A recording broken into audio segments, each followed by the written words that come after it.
It's a very exciting project. Pavilion Damansara, when we started the project, we know that it will be a very complex in terms of the mixed use point of view, simply because the programs that comes together within this 16 acres of land, how to capitalize, and coming from a planning point of view, other than just to create one of the world-class sort of a mixed-use development, certainly there are issues that we need to come from plannings, and the implementations of the designs must sort of come in a very earlier stages. So taking this very unique in natures, the site which is very long, close to about 600-meter long site, and of course it comes in 2 plots of land. We knew that it will be two phases of the development, and it will be different by perhaps a year or so. Phase 1, which consists of more high-rise component. We knew that the shopping mall will be eventually integrated and connected for both phases. And you have one site fronting the very important sort of a major thoroughfare of this sprint highway. And that's where we carefully kind of positions all the commercial product fronting the sort of the commercial site, giving those a maximum sort of an exposure. And of course, this site, likewise, it has this very unique sort of a sightlines to the entire KL city skyline. Every product here, literally, you have a sweeping view of the KL city center. So from day one, we knew roughly the amount of programs requires to be coming into this sort of a very exciting mixed-use development, fully integrated. So by positioning the commercial site on the commercial street, that is fairly straightforward, pretty evident. And having the residential, which is much higher in the volumes of spaces, and also we want that to be kind of associated with the inner street, giving the residents having a much better sort of a walkable sort of a frontage. So, and of course the catalyst of this whole mixed use, the important part is the retail. The retail is the one that sort of bring the life and provide all the direct connections, access for people, whether you live here, you play here, or you work here, and they are all very well integrated together. So by looking at the amount of the mixed use programs, one side facing the highway side, we literally have 9 office towers, and these are all very bespoke sort of a small to medium sized office towers. I mean, ranging from 10 stories to about 22 stories. And that's also a very good reason by putting a smaller scale building fronting the commercial site, where higher volumes of space, so that both can enjoy the views to the city center. So that was a pretty sort of a smart way of putting the 2 programs together. And the retail is currently, it's very sizable. It's 5 levels. So if you're looking into the phase 1 itself, I mean, the length is already about 300 to 400 meter long.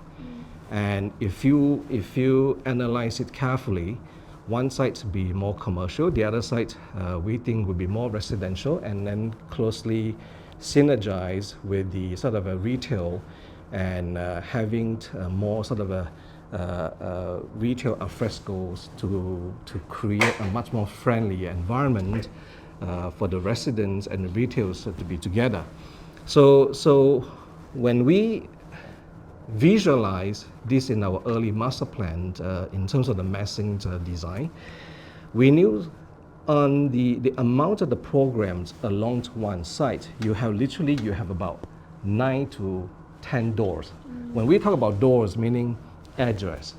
So you have so many addresses on each site, and each serve to its very specific programs and the usage to the end user. And of course, from a design point of view, one of the key issues is how to overcome. I mean, you have so many different usage. You have retail, you have office, then you have residentials, and they are all kind of arranged in a very alternative way. So architecturally, we thought that it required a pretty sort of a very bold expressions, especially for the retail side. And it should be excited, it should be full of energies, and it should be very high spirit, yes. So that to kind of distinguish the residential normally it's understated. You wanted to give the residential lobby arrivals, as long as you have a name and then you have a protected canopy, and then I think that should be able to do its job, yeah, because it shouldn't be too loud. Retail is the one that should shout a little bit. So by looking into that, especially on this Damansara side, when we planned for the architecture's idea, so, and of course we believe timeless. Timeless is always one of the inspirations for all the group property. And when we undertake any projects for pavilion groups, timeless is always one of the very key sort of driving forces to make sure the building can be sustainable even 10, 20 years later. Is still relevant to times, long terms. It won't get outdated and all that. Yeah. So because residential and office buildings require a certain levels of efficiency. You want to keep the buildings simple, right, and easy to be planned and make it very livable. Retail is something that you can do a little bit of dance, right? You can have a little bit of jazz to it. So we thought, hey, that's probably not a bad idea, and then how to make our shoppers, future shoppers, when they travel along these streets here, they can immediately recognize, because you have so many addresses, and make sure that our shoppers don't even have to even have a second thought. When they look at that features, we require to have a very strong features that call out, and everyone, whether you are a young child or a elderly, you should be able to recognize, hey, that is a shopping center entrance, yeah. So that gives us an opportunity and how to create a very distinct approach when it comes to make the front entrance door. I mean, as an architect, when we design buildings, whether it's a low skills, regardless of the program, it requires a crown. A crown is the one that signifies the position. So even though this shopping center it's not a tall building, because it's already have a tall residential, so then we kind of taking that as an example. Then we say, why not create the entrance almost like a crown of a high rise, and it should be glitter. It should be associated with light. Be it daytimes or in the evening, that must be a unique sort of materials and design approach so that shoppers can really recognize it easily. So as you know, shoppers, ladies, everyone who doesn't like diamond. I mean, how do we come up with a diamond? And because diamonds is always highly associated with luxury. Yeah.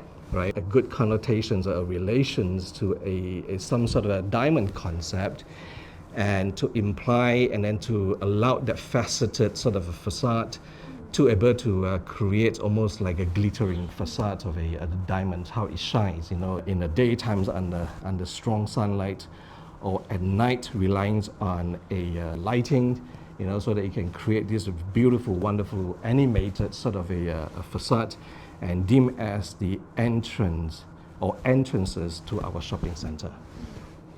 So that's kind of having that as a concept. And then second is the geometry.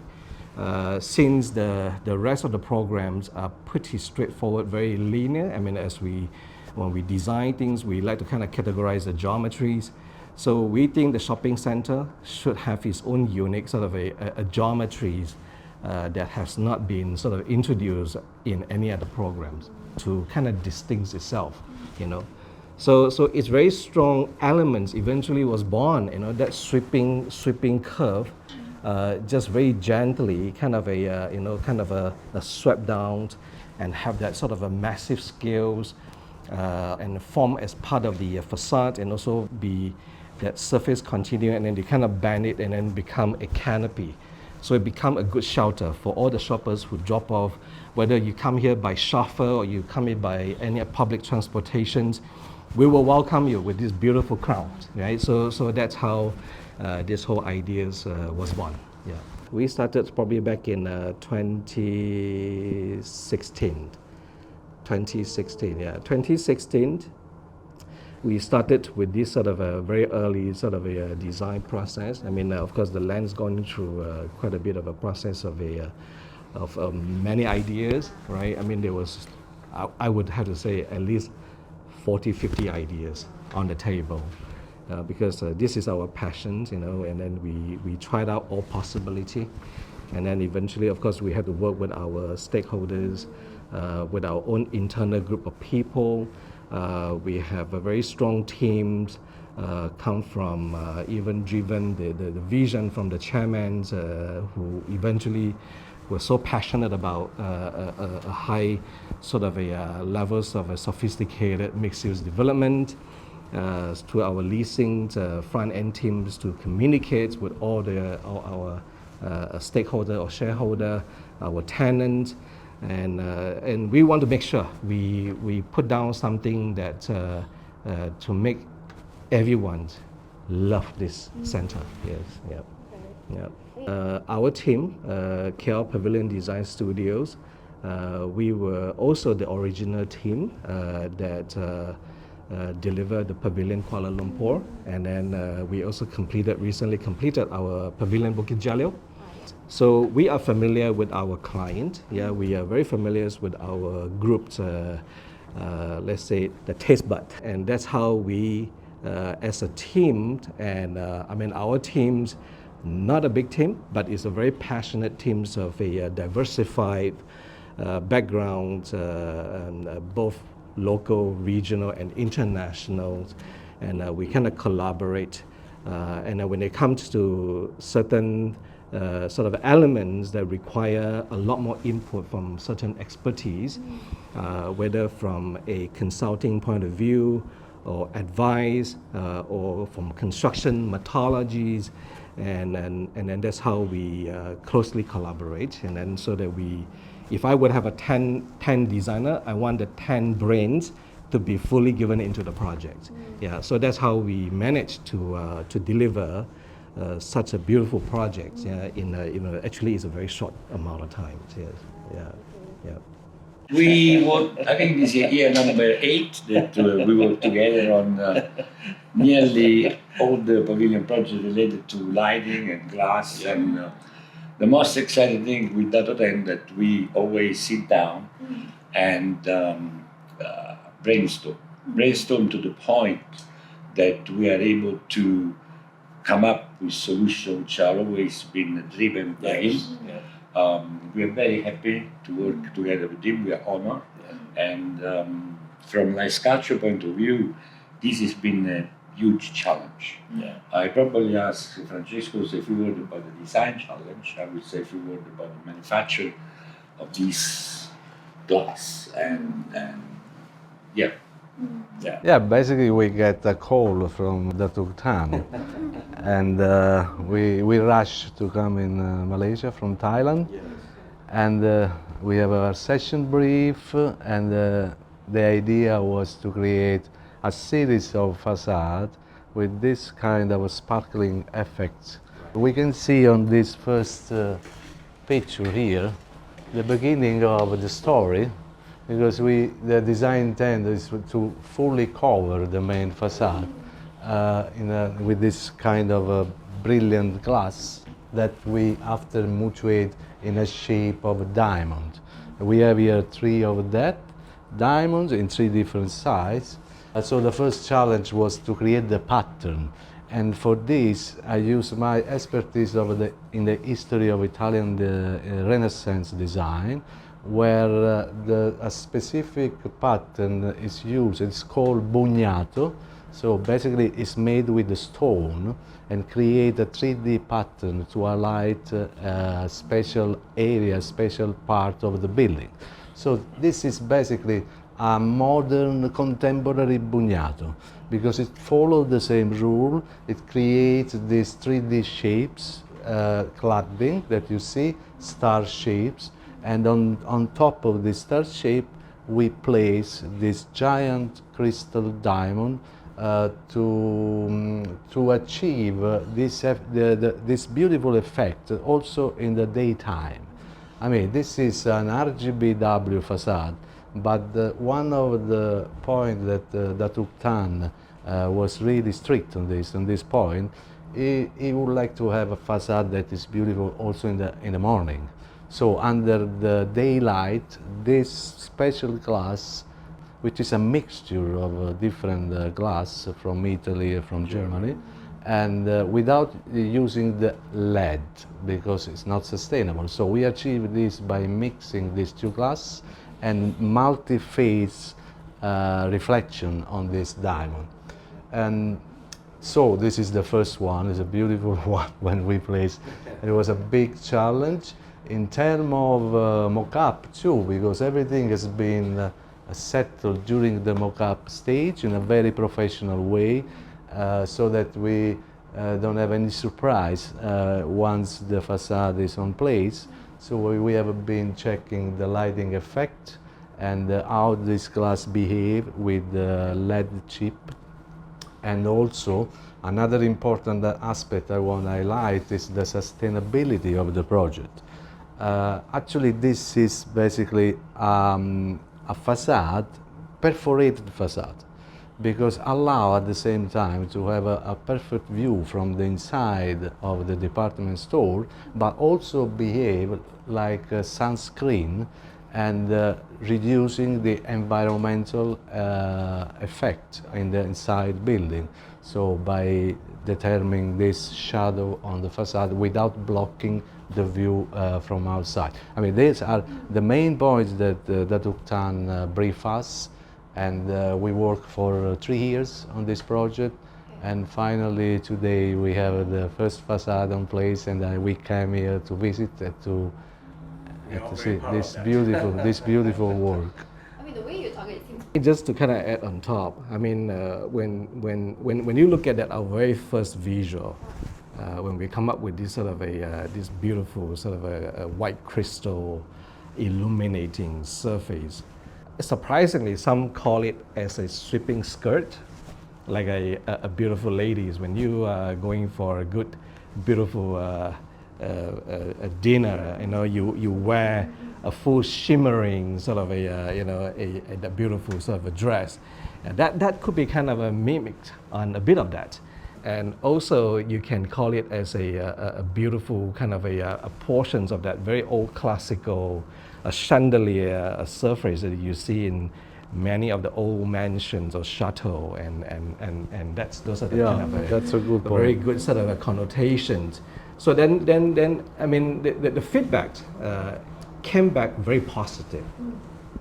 I mean, this is also the first time that we have kind of taking a big leap forward, introduce something a bit more sort of complex, right? I mean, this surface, by looking at it, it's simple, but behind the engineering aspect of it, to integrate, that's very intricate sort of a skills of the diamonds, handcrafted, you know, and then very likely to be kind of be kind of hanged in a very light sort of a steel structures, and because we still want shoppers from inside the mall to be able to see throughout, to be still connected to the days and the night, you know, of the natures of the clouds and the environment, so that it doesn't really kind of compromising that in terms of be it bring in the natural lights into the retail spaces, or from a retailer when you're inside the building to look out to the building. It should be always connected. So eventually you can say this crown, that surface, is almost like a very gentle, like a veil, right? So transparent, but has a lot of sophistication of that sort of a shimmering diamond, very carefully been crafted, and putting onto the facade. Yes.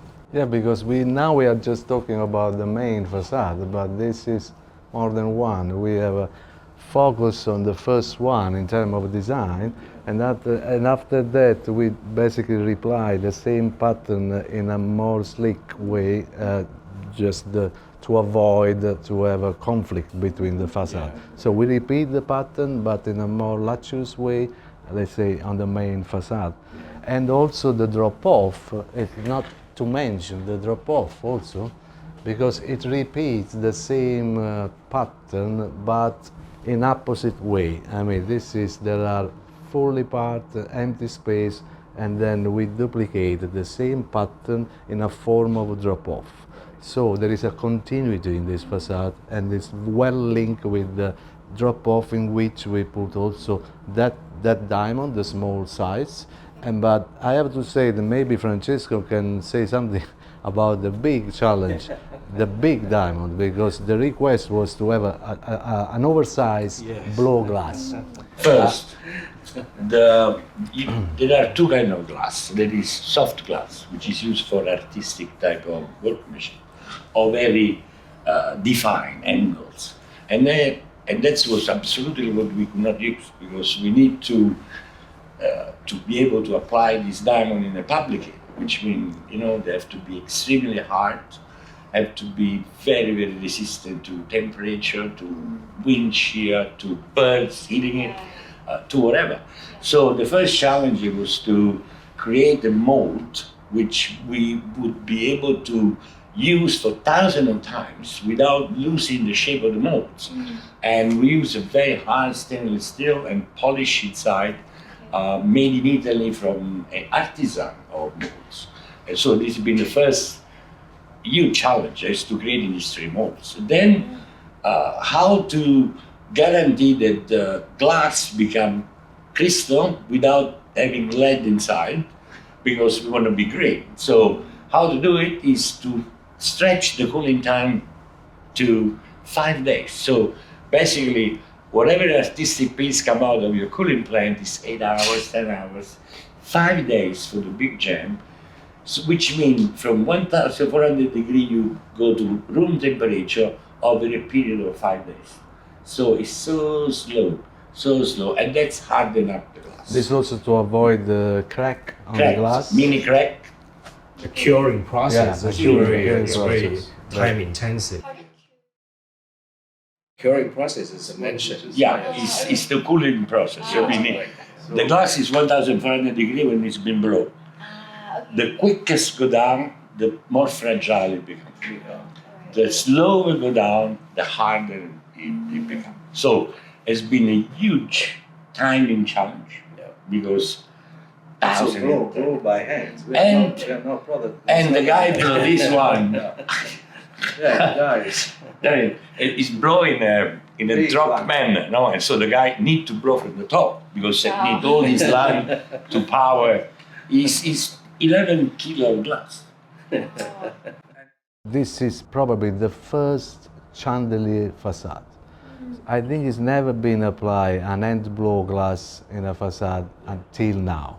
So we treat it as a chandelier, but with all the specific, part of a facade, all the technical involvement of a facade.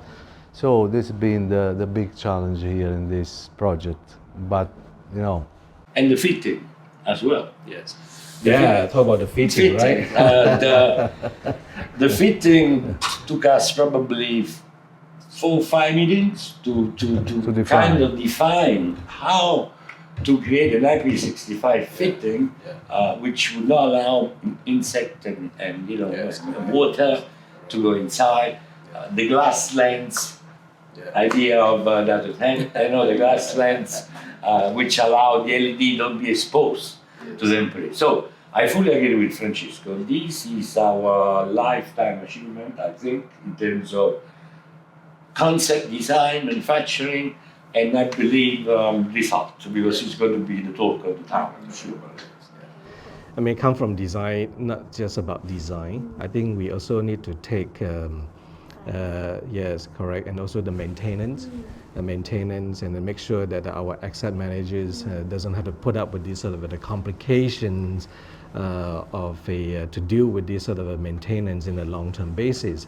So coming from design point of view, that's we have a very good partners, and then be able to kind of do a lot of brainstorming, how, and then we list down all the potential issues, and then one by one, and of course we communicated with our asset managers, and then we seek for their opinions. Look, say beautiful facade is going to come here, and then we have all these sort of glittery sort of a diamonds, and I want to ensure that your team don't have to kind of face the problems. And so that's how the whole sort of a brief coming from all aspects, from different interests of a group of people. That's how we kind of sit down many times. We test out many sort of solutions, and then finally we managed to come to a conclusion. This is probably one of the best options to sort of to resolve as much problem. Of course, we will not be able to resolve 100%.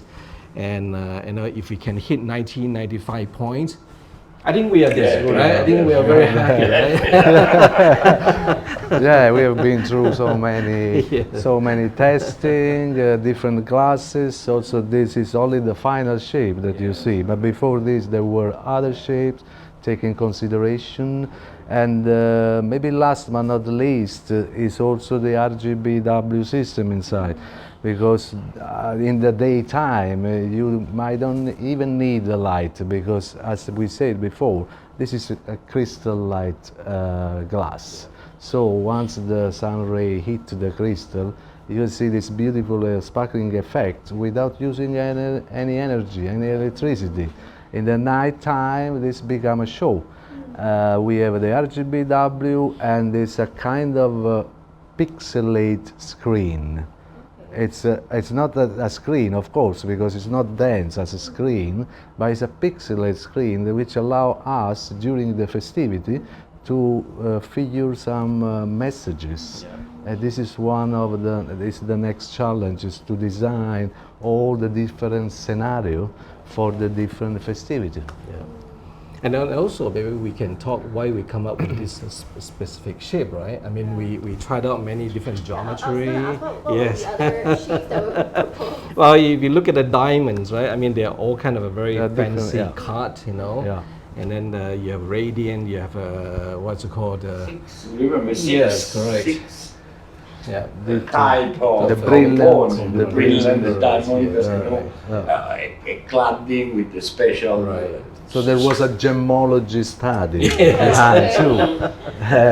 And then this was the most effective in terms of refraction of light, and also in terms of feasibility. Yes. One thing I would like to say about the RGBW is Pavilion is leader in retail business. So to be able to use the facade, as Francesco said, for not sending only message, but to focus on the campaign, focus on the festivity, focus on the different religious festivity, as Malaysia is so diverse in terms of religion and race and stuff like that, has been a very strategic point of our work, is to be able to have the phase two. And the phase two is we want to create messages. We want to be able to use these as an attraction to the people, and an attraction to all the people. Attraction for anybody going to the mall, for dining, for shopping, for whatever is Father's Day, Mother's Day, any kind of event. We should be able to run a different scenario. Basically, this is the idea. So it's like a well-rounded. Yeah.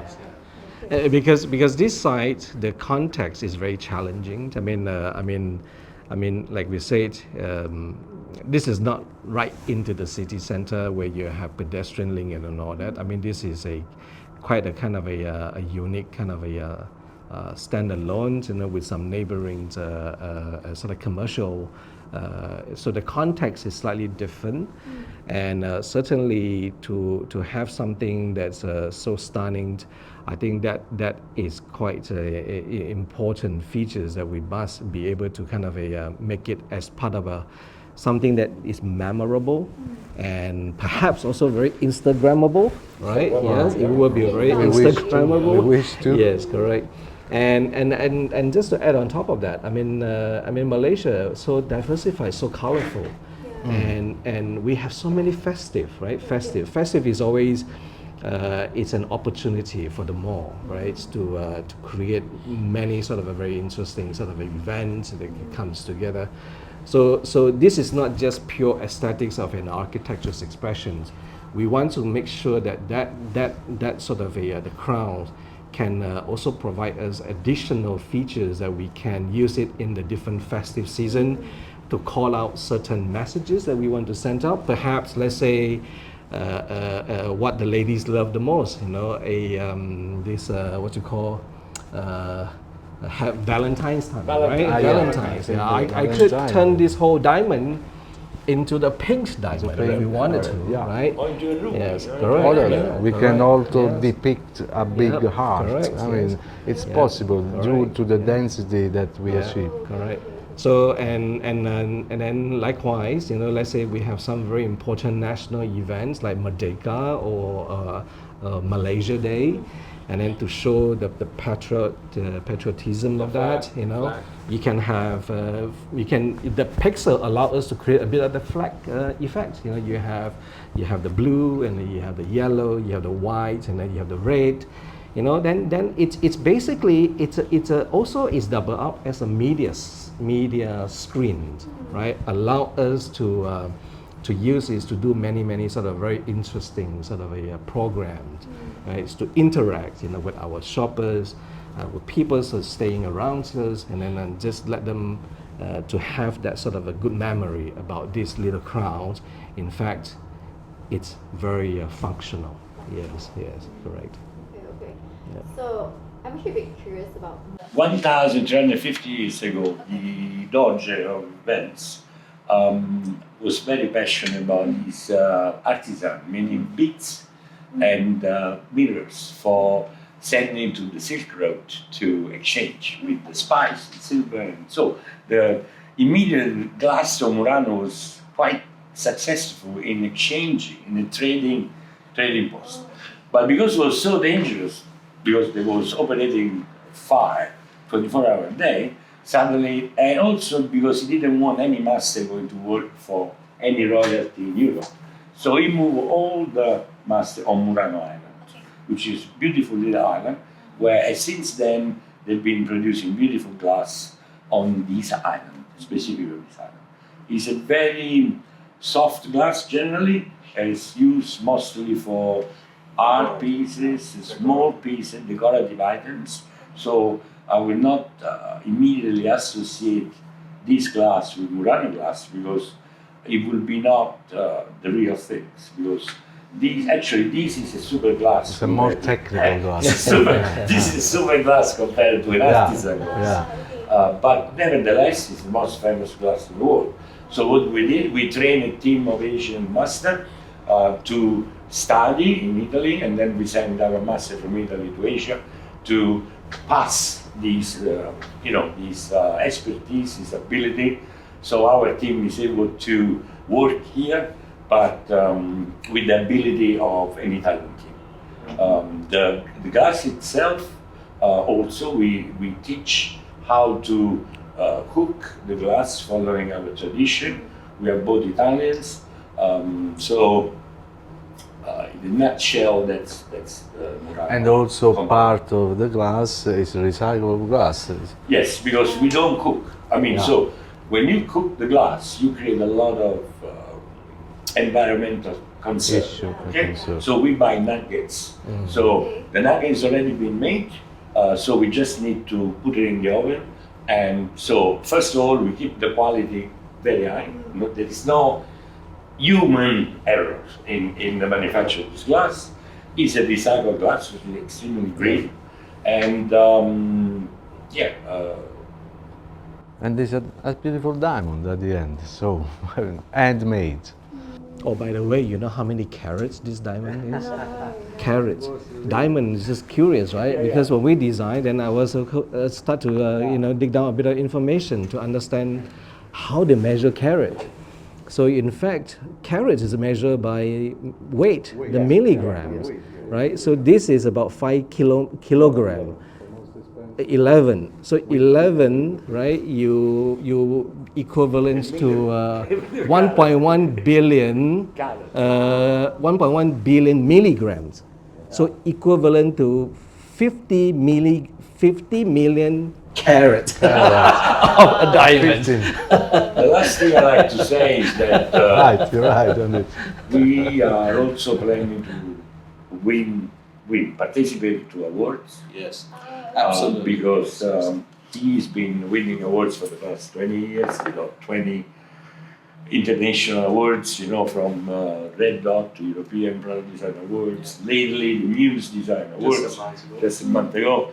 So Congrats. it's really vital for our business. Not business, for our satisfaction, for our gratification to be able, because this facade as a whole, it's not only the glass, it's the metal structure, it's the cladding, it's the design, it's the ability of installing such a gigantic thing. So there is a lot of awards which is open to us. So next is to sit with Dadopen and the team and decide what we can target. We could target a Guinness, because of the sheer size and the number. We could target definitely lighting design award, architecture design award. So I think more is coming. So you guys need to have some level of expectations. Oh yes. We do.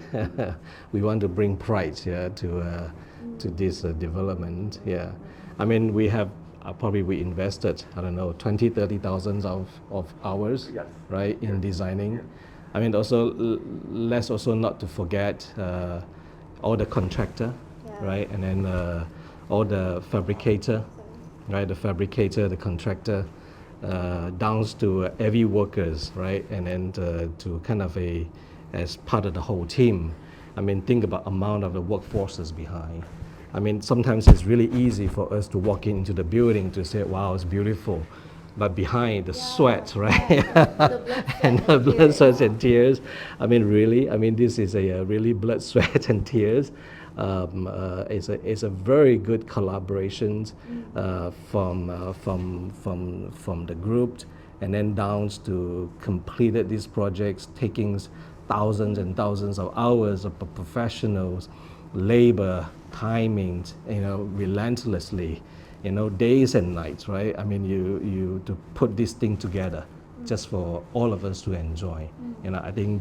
I think from the bottom of my heart, I really always wanted to kind of take this opportunity also to thank, people behind the scenes. I mean, these are the group of people. Countless advice. Yes, correct. Countless advice. Yeah. Countless of advice. I mean, there's so many nitty-gritty details and things to kind of make it work, as a totality. Yes. Yeah.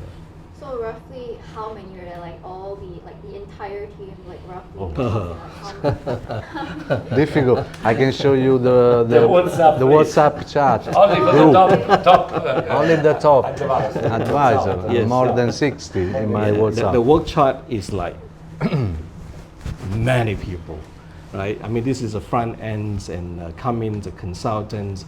We have a very good sort of structural engineers. I mean, not to mention, and very cleverly to design something so lightweight, that allow us to achieve a fairly transparent, right, very lightly to be able to hang such a heavy, massive, of an element, onto this facade. So I think it is a masterpiece, definitely. I was going to say, I think the engineering part of this is it's very complex. Very complex. It is. Yeah. Because also with our weather here, correct. It's very unpredictable. Yeah. There are some things that you want to design, right, but it just doesn't work here. So there's a lot and you're right. Like the behind the scenes. Like, Precisely.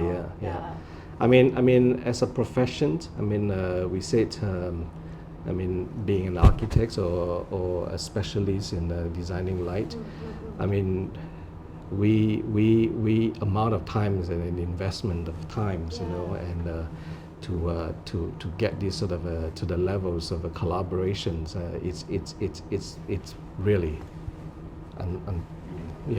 very. It was a long journey. It was a long journey. It's a long journey. Yeah. I mean, like, they say time is essence, right? Yeah. I mean, there's always, like, I know I have a lot of designer friends as well. Yes, No yeah. matter how much time you've been Yeah. given, you will never be able to, because you're always creating and Yes, there's yeah. always sort of trial and errors Yeah. and things like that. And also more so, I think during the sort of a very front end portion of the design stages, because also due to the pandemic, Yeah. right? And the pandemic, we couldn't physically meet up. There were so many Zoom meetings, sketches, and ideas and Telephone call. Concern. Telephone call. callings. Yes, correct. And then it was a lifetime experience. Lifetime experience. Yes. I mean, I think like right now, you guys get to see each other face to face, so it's Yeah. easier to just work together instead. Because I'm sure if you're, being online 24/7, sometimes like the things that you want, you probably wouldn't convey necessarily like. Right. So. And due to the scale, you really need very clear communication. Yeah, So Yeah. And our because there's a lot time of double. involved, Yeah. double. Almost double the time. Almost Yes, double correct. time to come with the decision, which is, not one person decision, my team. Not to mention the COVID strikes during the project. Yes, so correct. we had all this gap Yeah. during the COVID. Yeah. So we can just communicate online. Yeah. We couldn't come often. But the design still carry on, right? Yeah, We design still carry on Yeah, during the never- COVID, never yeah. stops. Yes, correct. So I Yeah. know for this, it has been like under renovation for like a long time. Yes. I think because I used to intern here. Yeah. So around that same time, I was Yeah. like, oh, it's still ongoing. Yes. Yeah. Okay. So, I'm like just now we mentioned about you guys do have a lot of expectations and Mhm. things like that. So, and a lot of you probably you guys worked on a couple of multiple creative projects.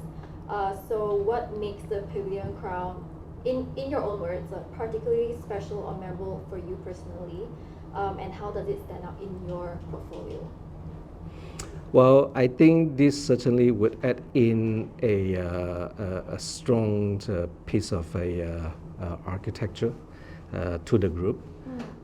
More so in this very particular sort of a very sought after address in Damansara Heights, and I think it's definitely it's very relevant, and I think the group has done phenomenally, and to be able to deliver such high quality a mixed use, a true mixed use development. Create a mutual sort of a beneficial to these immediate neighborhoods and also the extended neighborhood and perhaps also to the city center. And then I think we believe that this place will be a very successful destination. And I mean just by looking at the amount of the mix, amount of permanent residents or peoples to come here to live and then to work here. This is like a little city by itself. I mean, literally, it's a little city, and to have such a high qualities of an approach, and then this is something that we are going to be very proud of, and then to add on to what we already have, in our portfolios. And of course, it will never stop. We still want to continue, to continue to have a breakthrough, and perhaps more collaborations, collaboration in the future. Still a little bit We already have some. Yes, we already have We already some. have some to discuss. Very unique, very interesting. Yeah, I mean, we want to test our boundary and our limitations. Yeah, and then, and of course, with a good support. And I think we're gonna deliver more exciting projects. Yes. Alright. Yep. Okay, so this is the last question. Well, I just said before, we have a work in morphology which is the special morphology which allowed the daylight to go through, but they function as a shade, a light shade. This will improve certainly the temperature inside, the environmental impact of the building. At the same time, you can have a beautiful view from outside. So it's not a fully covered facade. Second thing is into the material. We use aluminum, which is the most recyclable material. It's the most available material in the world. Metal, sorry, in the world. And the recycled glass. So we have a focus on these 3 points. And the bar was very high, as always. But I think we achieved a very great result. I think the group commitment to ESG program, right? ESG has been, in the markets worldwide for a long time. We are truly a believer in ESG, low energy, low carbon footprint, social responsibility, right? The governance. This has always been part of the driving sort of a guidelines that the group always wanted to kind of pursue, and that's always been. We always lay it down in a very front end side. Anyway, when we carry out any project, and certainly the ESG, meaning particularly on the energy conservation side, has always been one of our top of our criteria. But of course, we are doing a high values commercial project, and it requires a certain levels of expectations, but we want to make sure that we still want to achieve that, but in a very conscious way, and coming from constructions, not just for this crown itself. This crown, he said it well, in the recyclable materials, to minimize, as much energy as possible, and then to put up this sort of a screen, and take that principle, and also kind of extrapolate that to the rest, to the building, right, to the rest of the development. Even on the up and coming phase 2, likewise, it's always been trying to respect, and then make sure that we don't have any sort of waste of resources of unnecessity, and these are always been in a very good sort of guidelines for us. So thank you very much. I think this is a wonderful collaboration. We are all and it's a very good sort of a synergy, and to be able to think alike, with the like-minded people and the designers, with the groups guidings and leading us with all these sort of teams. My team, all my designers, my architects, my interior designers, and from our group, from our marketing team, from our leasing, to our development construction, right, and of course to our chairman, right. So these are all. We are one big, gigantic, like-minded group of people coming together, right, to deliver this very impressive project. Thank you very much. Thank you. Yes. Thank you. Thank you. Yes. Thank you.